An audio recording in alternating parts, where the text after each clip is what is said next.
We always want to make sure that we slightly concave the sole right next to the white line before you nail any shoe on.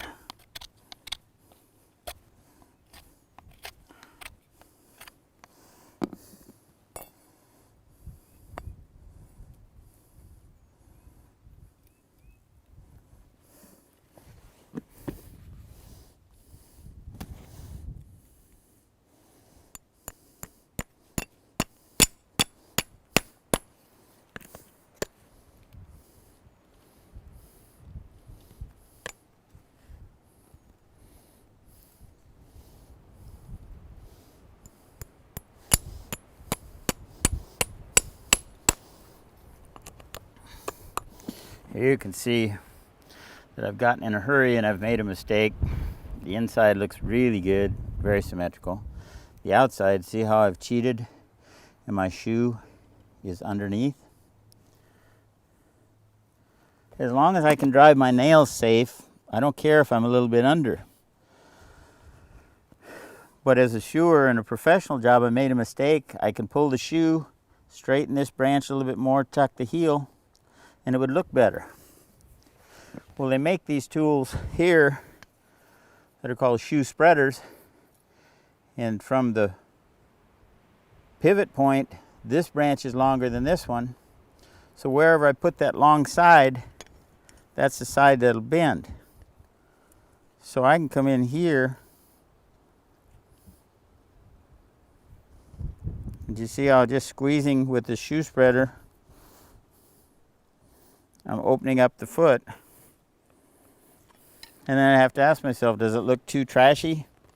It's not bad. If I were just learning to shoe, or you were just learning to shoe, you can live with that. You'll find that before you have all your nails, I can drive it over here.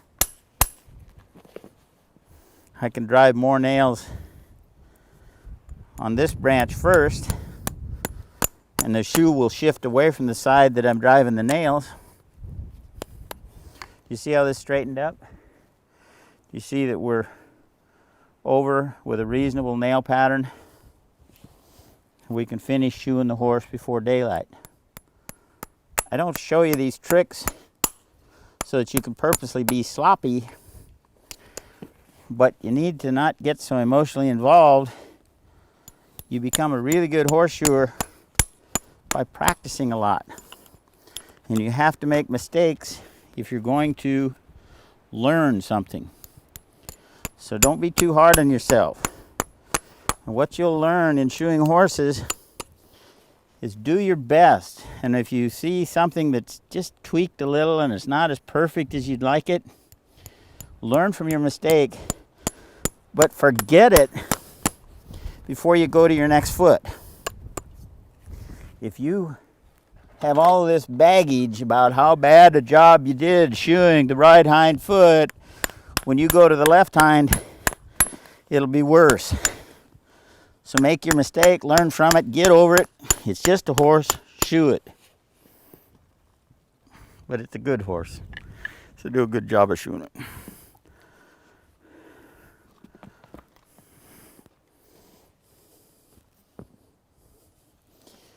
Jake's been a real patient camper all day long. I know how much heel to trim because the Hooftalk method says that the height of the heel, you trim heel to shift buttress under the bulb and put the frog on the ground. We say that as you look down a foot, the height of the heel is always within a 1/4 inch of the exit point of the valley. We shorten the toe enough so that front feet match the shoulder angle perfectly, and hind feet have just a really good natural look. We don't want real low angles, we don't want real high angles.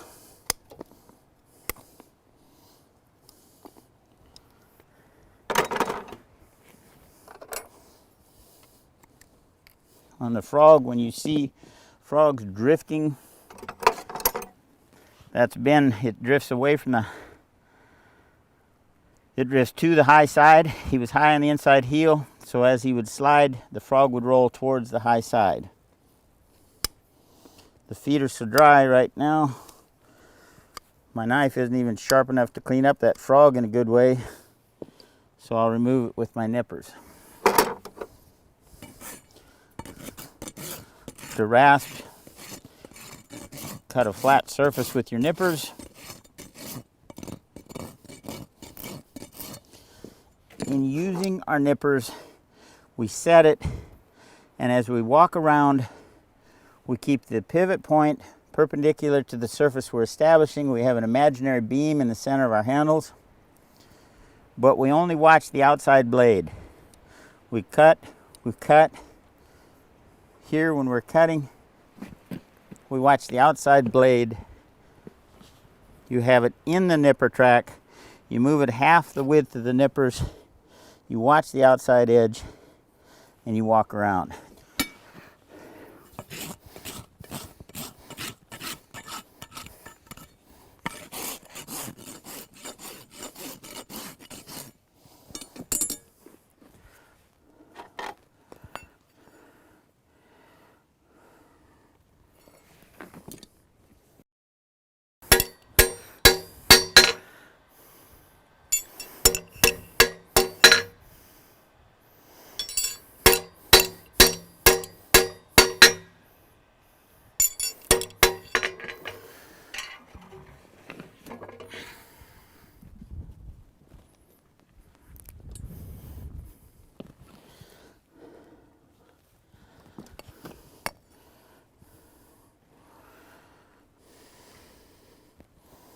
Now this time, I'll make an extra trip to the anvil to bring this in, bring that in. I don't want to get in the habit of using shoe spreaders on every foot. But oh, I told you that I was supposed to forget about this foot when I got to that one. But believe me, sometimes it's hard.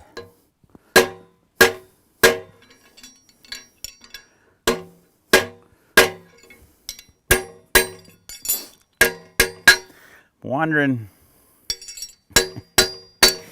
as I think back to the fellas that helped me be a better horseshoer, most of them are gone now, but I wonder if they roll over in their grave when they see somebody doing an instructional video on how to shoe a horse and they nail a shoe on that's not right and use a shoe spreader to open it. Learn to improvise. Enjoy your job. The horses are happy to have those feet back out of the way.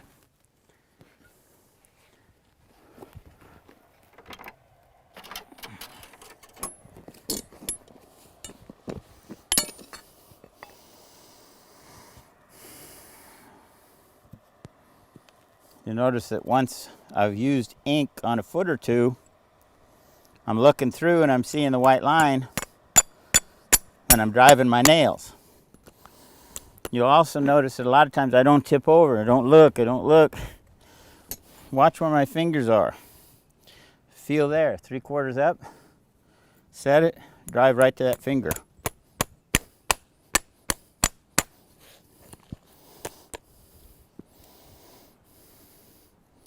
Drive down to that finger. And believe me, as you practice driving to your finger, you will hit it with a nail. Just smile, go on.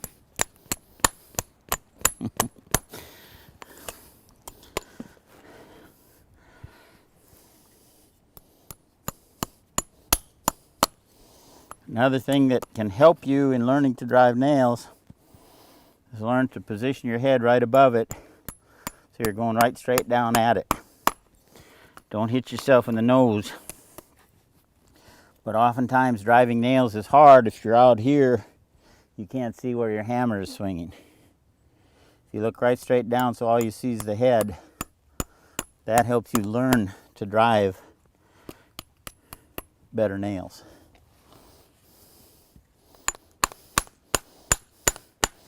Now we're going to give you a little bit of a test as you watch the end of this shoeing process. I'm going to pick up a foot, pull it forward,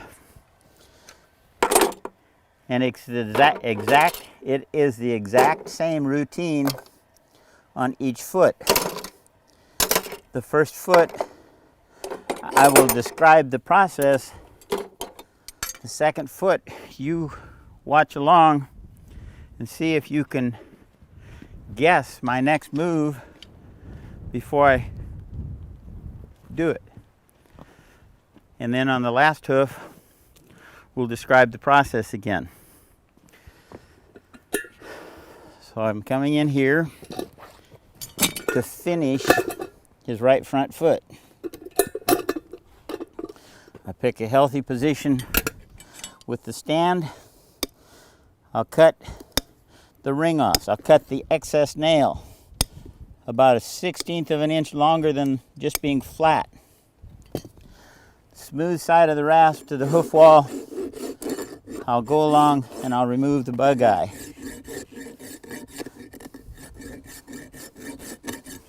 Pick up the clinchers, set them for the distance that's comfortable for my hand. Squeeze.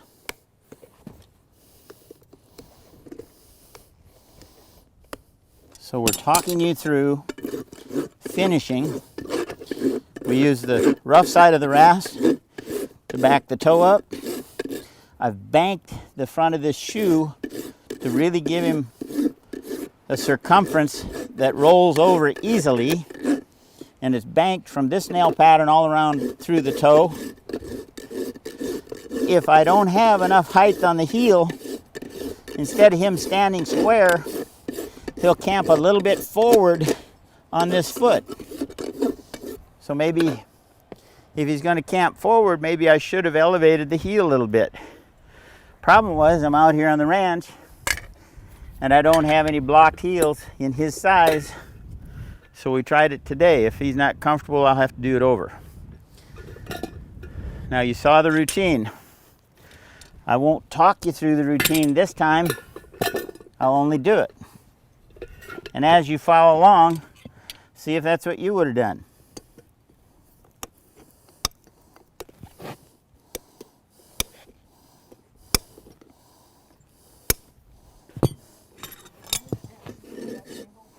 Okay.